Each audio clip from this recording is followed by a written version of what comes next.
It's back. Yay! There he is. Nice shirt, by the way. My daughter has a matching one. Aww. We'll show a picture probably at the start of the video so people understand why my shirt is the way it is. Why you are the way you are. Nice. There you go. I'm still just totally gassed that your gas struts are still working. They have to have been replaced. There's no way they're still working after 200,000 miles. It's crazy. I did have footage of this as well. I did tap my shorter valve, and I do get a little tiny amount of. Yeah. So the video we watched, very low freon. When he poked it, it was like. Psh. It was a very pronounced. It was noticeable. Yeah, that was versus what you did. It was really. So to me, it might be just low freon. Right. Which, if that's the case, and the question is, is it because there's a leak? If it's the compressor, that's like a huge deal. More than the car's worth. Yeah. But you need AC. So I found the correct fuse box, and it's in the footwell. Yep. Okay. So do we know which number it is? AC clutch relay 8. Uh-oh, it's good. Yeah, which means it's not an easy fix. And you know how I found this? No. I was like, F it. I'm just gonna look for wires coming off of the compressor and see if they go somewhere. And I found it immediately. I was like, oh, there it is. Maybe it's supposed to go here? That would make sense. So, because we saw some pictures online. Saw a few threads and stuff online that said it should be over here, so it might be this. And I'm glad it's not under there because that would just be dumb. Yeah. Well, I mean, we did take off that stuff for no reason, but that's fine. But hey, that's part of the game. You know, I wonder if somebody took this off to troubleshoot and then forgot to put it back. Oh, that would make sense. Maybe we'll leave it off for a minute and try and stick the multimeter prongs into it. Yes. They're chewed to hell. They're gross, man. I wonder if we had some mice or something. It was on a farm. Oh, how about that connector? Oh, man. So this brown one goes in with the bracket this way. Okay.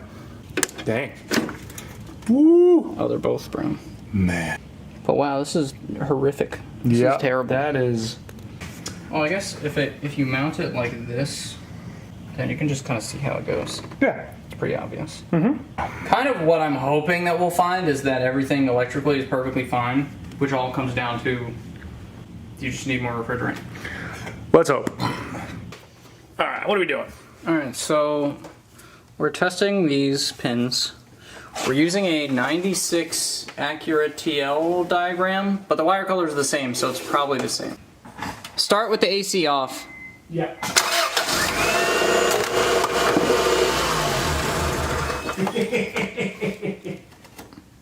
Oh, I thought that was like a spark. No, it was this falling down. Oh, that's funny. So it's definitely this one. So here's the thing. Okay. The yellow and black is on all the time. No matter what you're doing with that switch. Yeah.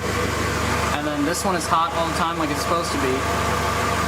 This is what the relay goes to. So this is like to the compressor. So this is doing nothing, which makes sense because the relay's not plugged in.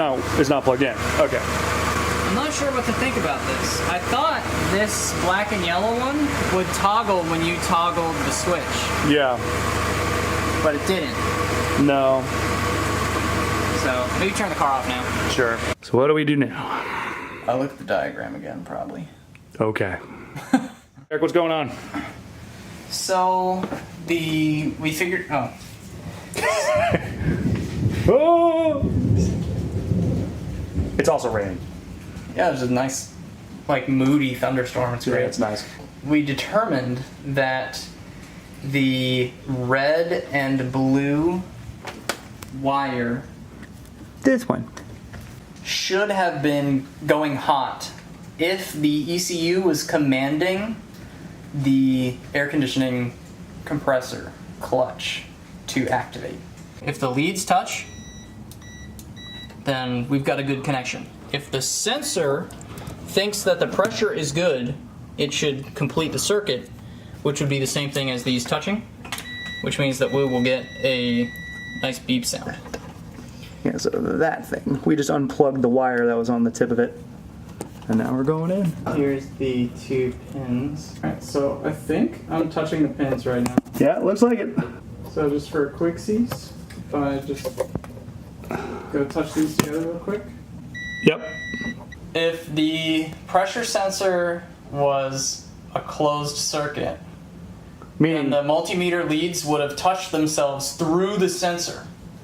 But because we didn't hear a beep, that means that the circuit is broken by the sensor, which means that we don't have the correct amount of freon to engage the pressure to switch. Engage the which means we're too low. Or too high, I guess. It's got to be within a range, I think. It's a range, okay. It's either within a range or it has to be above a certain amount. Either way, it's not activating, which means that it's not going to complete its little circuit, which means we're not going to get AC. Got you. I believe. Okay. Well, that was easy. I mean, it's a massive breaker bar. Yeah, when you have a bar this big, like, it's not easy, it's a problem. Yeah. Watch there just be leaks everywhere. No.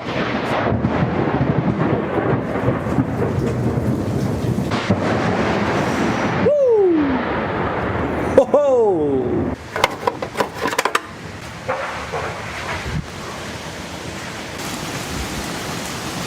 Yikes. Hey, Eric, what are you doing there? Huh? What are you doing? What? What are you doing? What? Nothing. What are you doing in my car? What? Why are you doing that? What? What do you mean? What? Huh? What are you doing? What? What? This? Yes. You asking me about that? Yes. What even is that?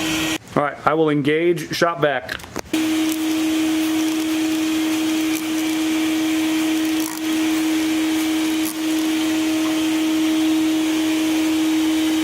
Assuming it's making it up here. Yeah, which it should. I don't see any bubbles. Okay. Which is good. Nope. Oh! Bam. There it is. Wow. Well,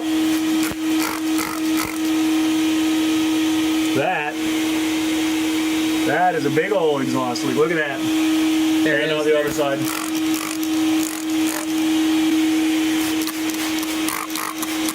Wow, this is working amazing. That is. You can't miss it. Nope, that's Really it. obvious. Okay, well, let's note that and I guess keep going down the line. Yeah. It sounded like there was one in the rear right, and that is directly where I'm hearing it. Wow. Nothing at the flex pipe, surprisingly. Let's check the front joint here. That one might be good. If that one's good too, I'll be impressed. Wow. I think that one might be all right.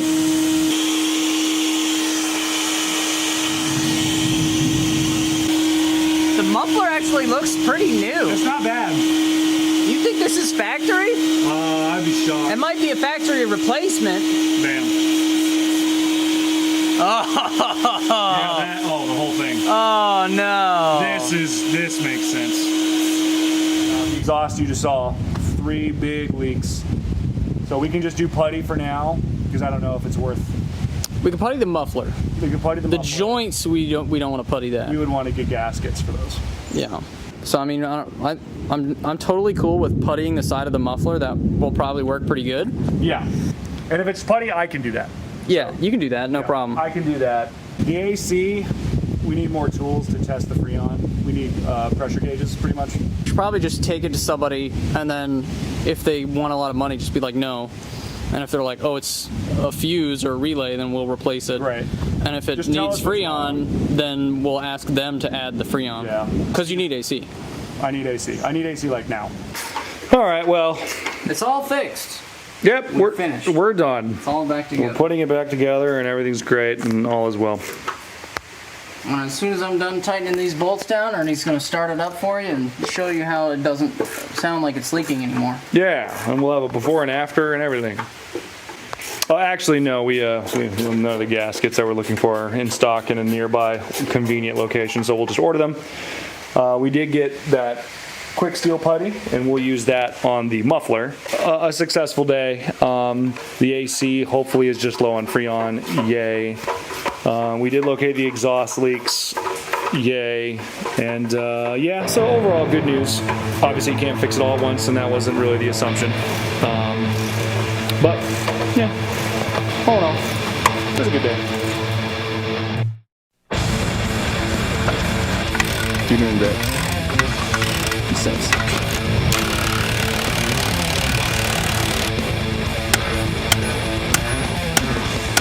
You have to piss off all your neighbors for 30 seconds. No. Oh god, and just hear what it sounds like without it.